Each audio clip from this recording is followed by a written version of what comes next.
Alright people, don't forget to subscribe and hit the bell notification. That way you'll know when I upload the next video and you'll be supporting my channel. Follow me on Twitter. Every time I upload a new video, I'll be tweeting.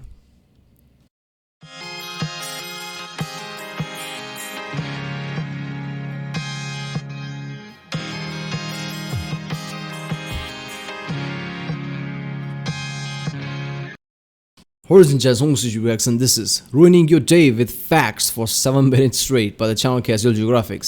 Yeah. Compilation of some of my most popular TikTok videos. Make sure you like, comment, subscribe, drink your water, hug your mother, he said every time, okay. Yeah, I don't know why I chose this video. Then again, I didn't, did I? YouTube just recommended me this one. So at the start, when I started to react to Geographic, I don't think all the videos were about, gruesome facts about animal. As far as I can remember, it was just fun comedy thing, even though some of them were really fucked up facts. But it feels like recently every video I click from Geographic is just like something's going to be terrifying. I'm always afraid. Every time he's going to mention an animal, I'm like, god damn it, something's going to be here that maybe I'll need to play a game or, use some distraction to forget about that. But yeah, we'll see. And this title literally says ruining your day, so yeah, let's hope it doesn't, I guess. Remember, if you like my reaction, phone, like, subscribe. Check out the Rick Sunday, there's a link in the description. Check out the cast of different playlists. Follow me on Twitter. There I'll be tweeting every time I upload a new video. YouTube only sends 3 notifications, and I upload sometimes, most of the time, more than 6-7 videos in 24 hours. So you might have missed some of my reaction videos. So yeah, follow me on Twitter. Only thing I'll be tweeting is the, I guess, videos that I post. None of other things like political bullshit or anything like that. So yeah, let's do this one. There are ways animals eat, but it progressively gets more and more disturbing. The Luna moth. It doesn't. Nature decided they didn't need a mouth, so they lived for a week and starved to death. Tarantulas use their venom to put their prey on a stretcher, but the horror movie begins when they start eating. They'll vomit digestive enzymes all over the dead body to liquefy the corpse and then suck up the soup carcass through straw-like mouths, basically digesting the food before it gets in their body. Vultures are scavengers. Okay, first of all, he does that every time. Spider warning. Is spider really that kind of a thing that everybody's, I guess, get creeped out of or have phobia about? Because, I don't know. I do have phobia about certain things like cockroaches and shit. They're just too gross for me or something. I don't know. Since I was a kid, that's just, I can't handle cockroaches. But spiders? I mean, I don't know. I've never seen spider and it felt like that. But apparently spider is that thing that majority of people is kind of like, oh, spider. It's just gross, something like that. Because it doesn't give warning about anything. Always just gives warning about spider. Or maybe it's just his thing, right? He doesn't like spider or something. Scavengers that feed on the deceased, but since they have weak claws and even weaker beaks, they begin every meal by sticking their head in a dead animal's rotting anus and pulling the intestines out. That's actually why they're bald, because when you toss a dead warthog salad for a living, you're better off with no feathers on your head because they're just gonna get dirty. The starfish will eject its stomach all over its prey, digest it from the outside until it's reduced to a soupy chowder, only to suck it all up again. Fun fact, actually really sad fact, starfish eat sponges, and yes, I saw the Patrick cartoon, and no, I still haven't forgiven the internet for it.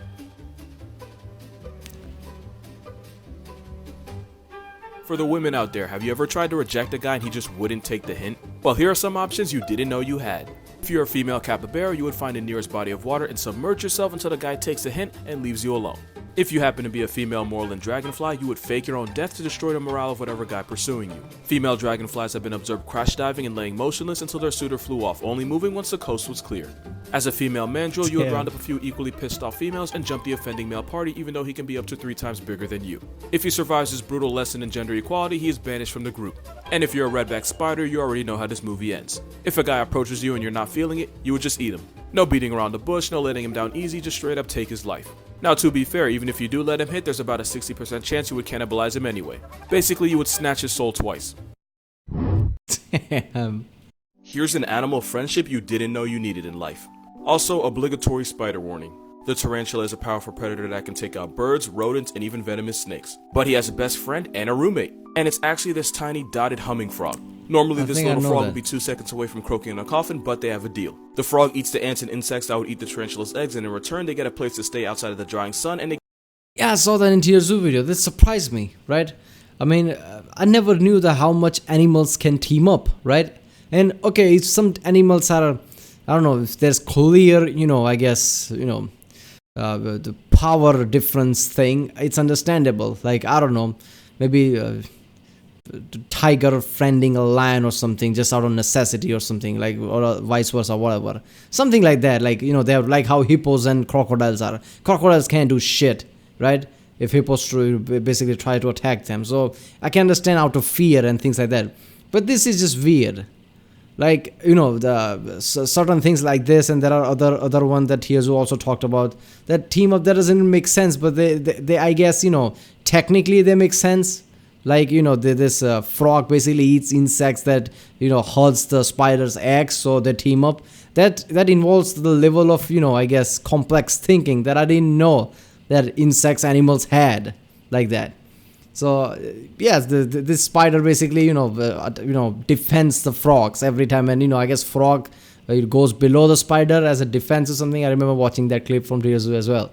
That always stuns me. They get probably the best bodyguard you can get in the jungle. Tarantulas capable of accidentally eating their frog friends, so they use chemicals to tell which ones are on their side. Young spiders will grab these frogs, examine them with their mouth parts, and when they realize it's their friend, they'll release them unharmed. But if the tarantula ever decides to do them dirty, the frog's skin is covered in disgusting tasting toxins. But the relationship works so well that it never needs to get to that point. As long as the frog protects the tarantula's future children, the spider will protect the frog from threats like snakes. Even after the eggs hatch, the tarantula will continue to protect its green babysitter. If you didn't think spiders could be wholesome, there you go. Here are some facts about the ocean you may or may not believe. You're just gonna have to trust me. What early sailors thought were mermaids actually turned out to be a group of manatees that they described as not as beautiful as painted. But if you look at their skeleton, you can kind of see how they made that mistake. I mean, did you know manatees have hands? I did. Whales and dolphins sleep by turning off half their brain at a time, and they also sleep like this. And since whales have to remind themselves to breathe, they hold their breath for their entire nap. The Marianas Trench is so deep that if you put Mount Everest at the bottom, the top of the mountain would still be a mile away from the surface. There's actually rivers and lakes in the ocean. This is because seawater seeps up through the thick layer of salt, dissolving the salt layer, causing it to collapse and forming a depression that I guess you can call an underwater lake. There's actually a lake in the Gulf of Mexico that instantly kills anybody that swims in it because it contains toxic amounts of methane and hydrogen sulfide. Flying fish can launch themselves at 35 miles per hour and they can glide for 650 feet, which is almost 2 football fields. The fastest thing in the ocean is a sailfish because it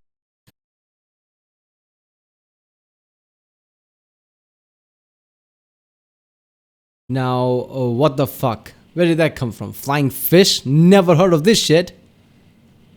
Flying fish can launch themselves at 35 miles per hour and glide for 650 feet? Okay, I get. Look, I'm not gonna lie. If for whatever reason, that Pacific or whatever, just stuck on a boat or something and suddenly see these kind of things just gliding along, flying fish, I think I'm about to die because I'm hallucinating. Because this is ridiculous. This is some, some fictional type of bullshit, fantasy land type of bullshit right there. This is ridiculous. I never heard of flying fish like that. Glide for 650 feet, which is almost 2 football fields. The fastest thing in the ocean is a sailfish because it can swim almost as fast as a motivated cheetah can run. Most of the oxygen you're breathing right now didn't come from trees, it came from the billions of phytoplankton in the ocean. Ocean facts that you may or may not believe, you're just gonna have to trust me. The most common cause of human death in the ocean isn't drowning, it's actually heart attack. The blue whale is the biggest thing ever spawned, but because they have a throat the size of a dinner plate, they eat krill. As filter feeders, they can take out disrespectful amounts of them at once. In fact, they can swallow 1 million calories in one mouthful. Because I am who I am, that is 811 Big Macs. Thanks to echolocation, dolphins have close to X-ray vision that they use to see inside the bodies of other dolphins or whatever humans are underwater with them. Which is why scientists believe they have an interest in pregnant women because they can see the fetus inside them. The most poisonous thing in the ocean is the pufferfish, not only because tetrodotoxin is an instant RIP, the amount needed to put you in a coffin could fit on a pinhead. Some have a poison that is 1,200 times more of a death sentence than cyanide. Approximately half of US territory is actually underwater. The blue whale has the largest penis on the planet, and the largest Moby Dick ever found was about 16 feet long. But relative to body size, the animal packing the absolute most is the barnacle, because their equipment can stretch to 8 times their own body length, which is probably why SpongeBob used it as a curse word. Animals that look dangerous but surprisingly aren't. The whip scorpion looks like it crawled out of a Stephen King wet dream, but they don't bite and they don't produce venom. Even though they look like aliens, they're actually massive pushovers. They're perfectly harmless and the only damage they can do is the property value of your house. Piranha got hoed by the media, but they're virtually zero threat to people. They're scavengers, meaning if they're eating something, it's probably already dead. Attacks are extremely rare, and most of the time you could literally be sitting in the middle of a feeding frenzy and not get touched. I already know exactly what you're gonna say, but what happened with Steve Irwin was actually a freak accident because stingray are afraid of people, they're shy and they'd rather run away. Unless you confuse them for a placeman to step on them, they will not attack you first, and even if they do, it's not a death sentence. Stingray venom isn't deadly, it's actually super treatable. What happened to Steve Irwin was maliciously bad luck because not only did he get attacked, he got stung in the worst possible spot, right in the heart. But if he was alive, he'd want you to know they're not a threat. The Black Widow has a pretty trash reputation. People don't really like the spiders either. But they rarely bite. A study showed that even after getting poked several times, the spider still didn't attack. It takes a lot to get them to attack, and even if they do, the bites are rarely fatal. I promise you they're not that bad. Animals that look dangerous, but surprisingly aren't. What the fuck is that in the background? Yeah, Black Widow. Even that come from Tierzu. That, you know, he clearly said Black Widow is not the most dangerous spider. Which is like, you know, obviously they are the most infamous of them all. Like Black Widow, right? Even the Marvel character is called Black Widow. So everybody just thinks that most dangerous spider is probably Black Widow. I thought that, right? Like forever before Tierzu said that no, it's not. I will never disagree that the Japanese spider crab is one of the most blatant FUs nature ever gave us. But Neptune's paralysis demon is actually non-aggressive towards humans. With a 12-foot leg span and 40 pounds of nightmare fuel, they don't even swim, they just walk around the ocean floor scrounging and living like the rest of us. Staying in the ocean, the frilled shark looks like Lucifer's fleshlight, and at 7 feet they're longer than most NBA players. But the frilled shark isn't aggressive and they rarely come into contact with people, and when they do, they really just don't care.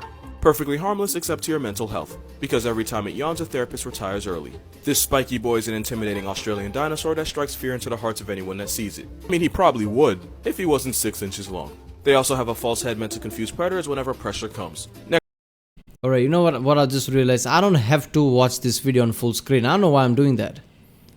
I don't have to watch this on full screen. What the fuck? Next we have how the fuck did he get here? Next we have the spider with the name I refuse to say out loud because fragile masculinity won't let me. Father lengthy limbs has never been known to attack a human, and they're virtually harmless because their fangs are too short to pierce human flesh. They're more afraid of you hitting them with a new... I was wrong, this is a myth. They can bite, but the venom is mild and not dangerous, so I guess it would just make you hallucinate. Like I said, I don't have the phobia about spiders, but I don't know, that's extremely thin legs there. It's just like, what the fuck? Ew. It's creepy. Newspaper than you should be of them putting you on one. Animals whose size society did a poor job of preparing you for. I don't think enough people realize that capybara can weigh nearly 200 pounds and are the largest rodents on Earth. It's a good thing they're friendly because an aggressive mega gerbil could bring actual hell on Earth. They're cool, but you don't want to bring the hood out of an animal that could take licks from a jaguar and seem unbothered. I mean, just look. Oh shit, jaguar did that shit and it's just walking around. Okay, seriously, if something like this is just 200 pounds, that thing can basically fuck you up. Look at this guy. I have always said that sea lions are grizzly bears with a faster swim time. The stellar sea lion can grow to 11 feet long, weigh 2,500 pounds, and I don't care whose name is on it, that boat belongs to them now. Wild boars are a problem that nobody ever seems to want to talk about. The largest one ever caught was allegedly 12 feet long and over 1,000 pounds, and I assume they put allegedly in there to keep our mental health intact. I really need somebody to tell me this is photoshopped. I still don't understand how we have a 9-foot, 300-pound dinosaur just running around and everyone accepts this as a part of life. This picture should actually be terrifying because it's the closest to an actual dinosaur you're gonna get. That is exactly how nonsense like this happens. What? What is this? Oh, okay, sponsored by Dragon Mania Legends. Yeah. Fuck. Yeah, ostrich. I mean, seriously, ostriches can be aggressive, and I don't know. The animals to me, the most dangerous are not the tigers and lions because those are the obvious one. Jaguars, tigers, lions. Why would you even be close to those things to begin with? Right? Those are not the dangerous thing is that you wouldn't think that they are dangerous. That's the most dangerous thing. Like ostriches. Ostriches can really fuck you up, right? They're 9 feet tall, like he said, they're big. You won't think that they would be aggressive, but they can be if they need to. Right? Ostriches can fuck you up. There, you know, who was that? I forgot his name. One of the comedians even did the whole skit on it. Like, you know, ostrich was running. Even though it was exaggerated, but still, it kind of makes sense. I mean, emus are kind of like ostriches, right? Well, you know, long distance cousin of ostrich or something. And we all know how that went on Australia. Emu wars and shit. So, yeah. I don't know, spiders are not something that I'm like, oh, creeped out about. But some of the spiders were really fucking creepy. And that thing about the spider and the frog, that is still astonishing to me.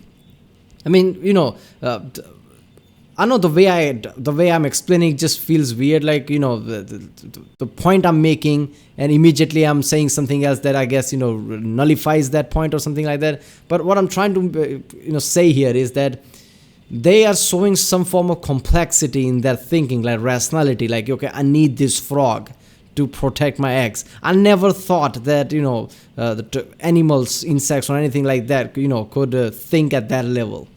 You usually don't think like that. I mean, when it's come about strength, like I give an example about, you know, lion and tiger, like, okay, bullying and just showing a strength is enough to make animals cooperate with each other. That is understandable to me, right? Like how, you know, how it's with the hippos and crocodile, like I said. But out of necessity, spider and frog, which two animals has nothing to do with each other, right? Completely different thing. But still, spider protects the frog because the frog protects spider's eggs. And even after the frog is done protecting the egg, spider still protects the frog for a long, long time. That is just some next level shit. And I know there are some videos from TSO, I guess I haven't reacted to yet, about this, which I really want to watch because this is just it's just stunning every time I watch it.